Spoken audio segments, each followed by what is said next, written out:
I was away on holiday this week, T-posing all over the place. So of course, Counter-Strike got a huge update. Bomb explosion kills now count as deaths on the scoreboard. Terrorists win. Jumping spectator view between players is now a smooth transition through the level, and a bunch of new maps. But what's made the news isn't what's been added, but rather what's been taken away since. Because it appears that one of the new maps, D-Transit, harboured some dark secrets. And any official inclusion in the game itself has been removed. You can't even see the map's name in match replays that have already been played out on it.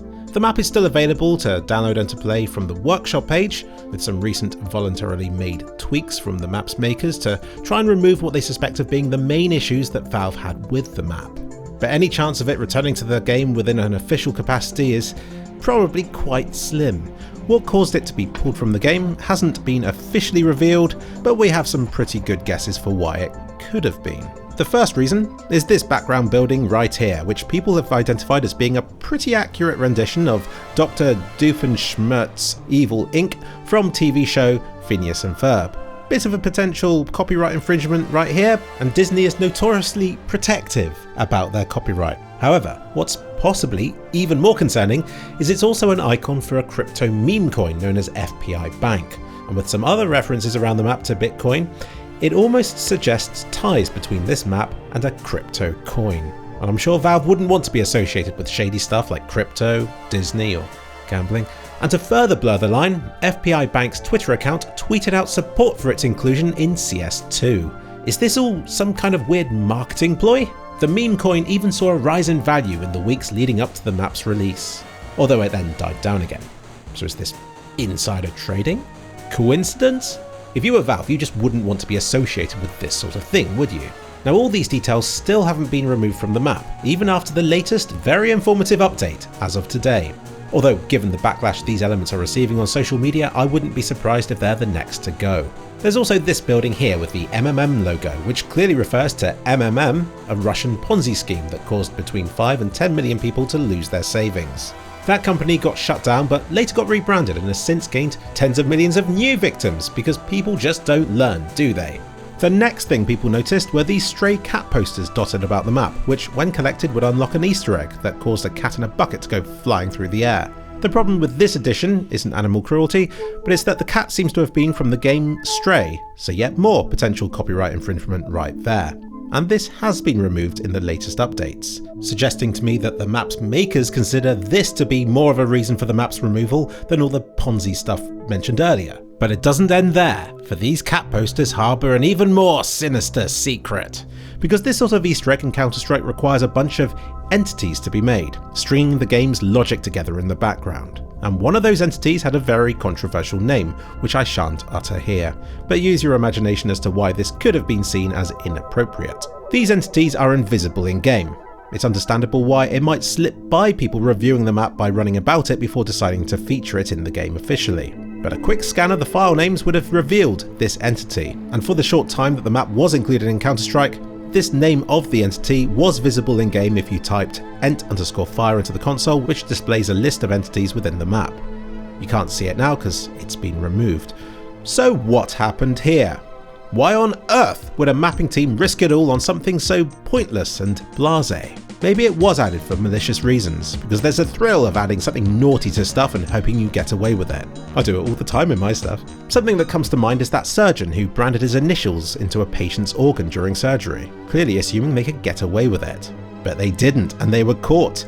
Although this is the only instance where they were caught, imagine how many other patients are walking about with surgeon's initials branded inside them, but I digress. Now I don't want to defend something that's clearly so offensive, but there is a more innocent explanation to why it might have been included. And it could be that, being a Russian-made map, it's used in the Russian context.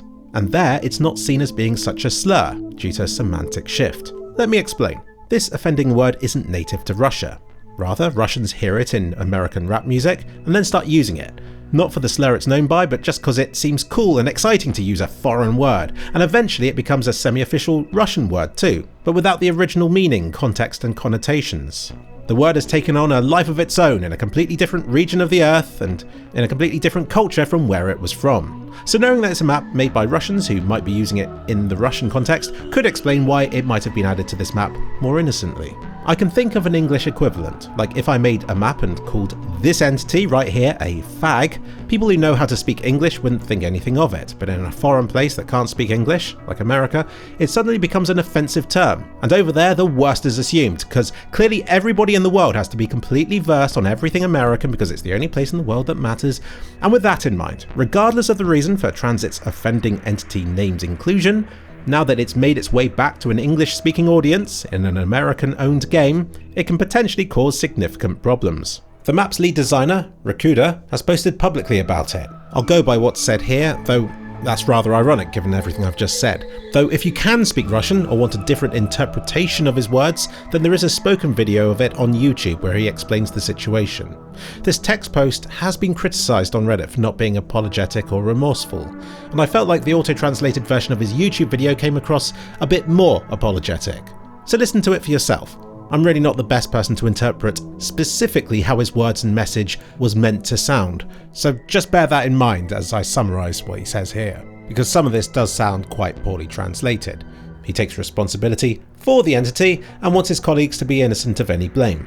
He says they spent a year making the map and never expected it to be officially featured in the game, but the only thing he's truly upset about was that when the map was removed, they weren't informed by Valve on why. He tries to narrow down the specifics of why it was removed, pointing out that maybe the train could have been another reason for the map's removal.